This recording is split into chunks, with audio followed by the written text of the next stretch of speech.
Hi, this is Derek Murphy. Today I want to talk about sex in fiction. This is something a reader actually asked me by email, and I haven't really done a topic on it yet because I'm not really a romance writer. I don't write erotica.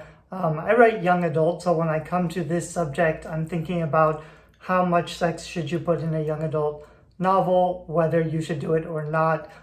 This is a conversation that comes up all the time with young adult novels, whether there should be sex or swearing or drugs. Some people say no because the books that you write for young adults are to set an example and they're formative. I fall more on the side of I want to write commercial fiction. I want to write what teens want to read, not how I want teens to live. I don't believe in putting like a prescriptive or like talking down to teens and telling them what they should be doing. But then I also had some really good discussions in the last year or two with some people who really shifted my viewpoint on how we approach sex in literature and in fiction. I'm going to talk in this video about some of the things that I've seen done wrong that amateur writers often do when I'm editing books. Some things that you want to do right, some considerations you may not have thought about before. So I hope this video will be informative. So firstly, you may feel weird or uncomfortable about whether you should put any sex at all in your book. And generally, sex is a part of life. Romantic suspense is a part of life. I think it's always beneficial in most commercial fiction to have at least a hint of a romantic promise, a little bit of attraction. Nothing actually has to happen on scene. And actually, for most romance, like for a romance book in general, and by very loose definition, erotica is where the sex is the most important part, even though there's some story. A romance is where the romance and the happy ending is the most important part, even if there's some sex. But generally, romance is built by the not getting together. It's the suspense, it's the conflict and the tension. It's the like two ships in the night passing each other, but never actually hooking up. So you play with that romantic tension by drawing near to each other, but then preventing the couple from getting together until, you know, the end of the first book or later on. There are different definitions in fiction. There's like slow burn or medium heat or low heat or fast burn or whatever for how much sex they're having generally. And it depends on your genre. If you're writing romance, depending on, like, you have to just describe what kind of romance you're writing for your readers so they know what to expect. Is this fast or slow? Is there going to be on-screen or off-screen sex? There's an audience for both. You just have to make sure you know kind of what you're hitting. Depending on your audience, I'd be careful about using too much vulgarity or on-screen sex. Depending on your market. I think for most commercial fiction, it's generally going to be romantic suspense and intrigue, but it's going to have fade to black sex scenes. It's not going to have a lot of descriptive sex in the commercial genres because it's meant for a wider audience.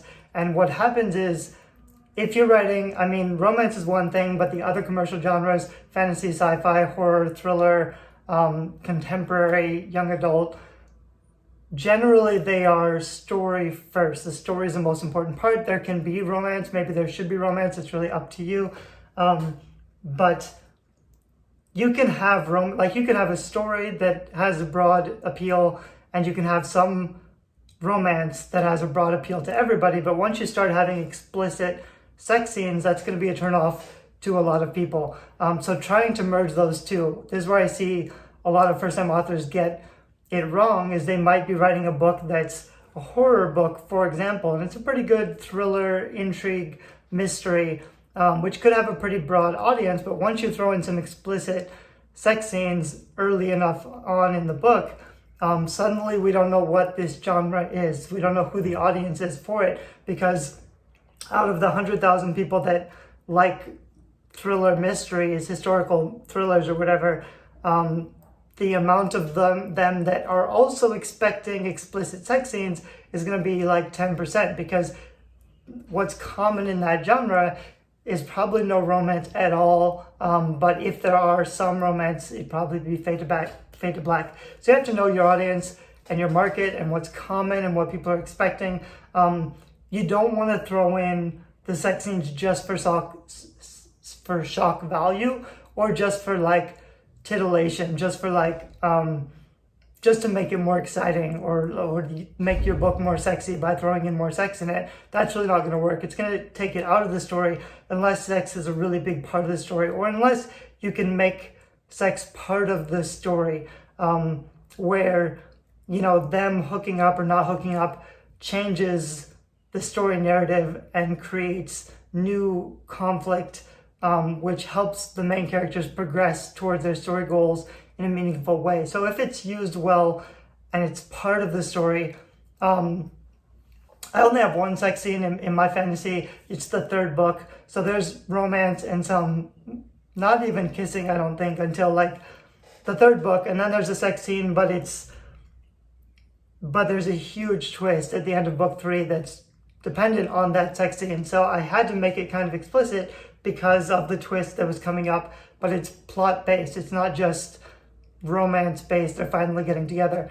Going back to the young adult thing, which is what I have talked a lot about in the last year, but I've also kind of learned a lot from other people I've been talking with. One really good conversation I had before at a conference, I actually interrupted a conversation. I came in kind of mid-conversation. Somebody was asking somebody else what they thought about love triangles, and she was saying, you know, no, she doesn't like to do cliched things. And my standpoint's always been, don't try to avoid the cliches. You want to embrace the audience and the expectations. You want to do what's been done before. I wouldn't avoid a cliche just because it's a cliche. I wouldn't avoid doing a love triangle just because it's common. It's common because it's easy and it's effective and it can really help develop a good story. And I think readers appreciate it, but that's also kind of my bias. So I kind of got called out because the author I was talking with pointed out that the love triangle presumes a certain kind of normative sexuality where there's a heterosexual girl and 2 heterosexual guys, and she has to make a choice between those 2 guys, and that's basically it. So it's prescriptive. I'm assuming that the majority of my audience is heterosexual, and all their friends are heterosexual, and that this is just like the normal choice. I'm showing a normalcy, which is a choice as an author, especially for young adults. So her point was, there are other forms of sexuality, and if you're going to choose to represent sexuality in a young adult novel, then you should be inclusive in the sense that you don't want to pigeonhole, or you don't want to give your protagonist, you know, only one option. So whether or not you're writing LGBTQ, gay, lesbian literature, you can. I don't necessarily think you have to, or you should, or that there should be a token person in there, but you also want to understand your audience, especially today's teenagers are much more open-minded and accepting than things were when I was growing up a long time ago, 20 or 30 years ago. So it kind of opened my eyes that, you know, as an author, you're choosing what kind of relationships to present, and you do want to be kind of careful about showing. That's why when you look at anything on Netflix, anything common young adult on Netflix or Amazon Prime right now, like sex education, or anyway, there's a lot of very gender fluid, different kinds of sexuality happening, which speaks to a broader segment of the teen audience. You can't really assume that all teens, you know, feel a certain way about things. Another thing that came up once, I saw a review in one of my books. It said something like, all of his books start with a near rape scene or something, which, you know, made me question myself, because I started writing a blog post that was called Rape is Not a Cliche, because in my defense, a lot of young adult content starts with the protagonist having a near sexual encounter, an unwanted sexual encounter, which I think is partly part of the female teen experience, or just the female experience in general. I think having, you know, unwanted sexual conflict with men especially, but could be other women. I think that's kind of a common experience for females. So it's weird to avoid it. It's not terrible to put it in. I've seen a lot of major young adult content. I'm thinking like Netflix or YouTube or whatever, but a lot of stories for teens start that way, or they have that in there somewhere. So, but it kind of opened my eyes because I was surprised that someone commented on that about my writing. I need to be more careful about not using kind of a certain form of sexual conflict. I kind of do it to have my characters stand up for themselves, or start off in the weaker position, and by the end of the book they grow into a really powerful position. They kick that guy's ass or whatever. Another one I thought was interesting, somewhere I saw online, they were tired of villain ladies whose whole backstory was they were spurned in love. So, they loved someone, he didn't love them back, or the prince ran away with someone else, or whatever. They didn't get their heart's desire, so they turned into a villain. And that's the common backstory for too many female villains. That was kind of this blog post point, which I thought was pretty interesting. That's something I'll try to be careful of in the future, is not just having a cartoonish villain who has, female villains should have more motivations than, my heart was broken 20 years ago. Male villains usually don't have that backstory. So often male villains have an agenda or a motivating, they want something, they have ambition. More female villains should have that too. So that's kind of an interesting thing, not to pigeonhole female villains or female characters by giving them these cliched backstories. So that's kind of like a broad blanket statement. I'd be careful about putting too much explicit sex in your book unless it's erotica or possibly romance if you're writing any kind of genre or commercial fiction. I would definitely have romantic aspects or elements. I would like to see more real to life sex where it's not just, insta love or they're perfect for each other. I'd like to see a lot of messy, complicated, uncomfortable sex where, maybe they hooked up too fast, maybe they got involved in something they don't really want to be there, maybe one or the other isn't enjoying it, and then the inevitable, he doesn't call the next day, or the confusion after the sex if they don't know whether the other person likes them or not. I'd like to see a lot more of that, a lot more of not necessarily the sex without the relationship part, because sex can happen without the relationship, without the dating, and it's that messiness of the sex is one part of a longer, messy character and relationship growth or adventure or journey where they're trying to kind of figure each other out.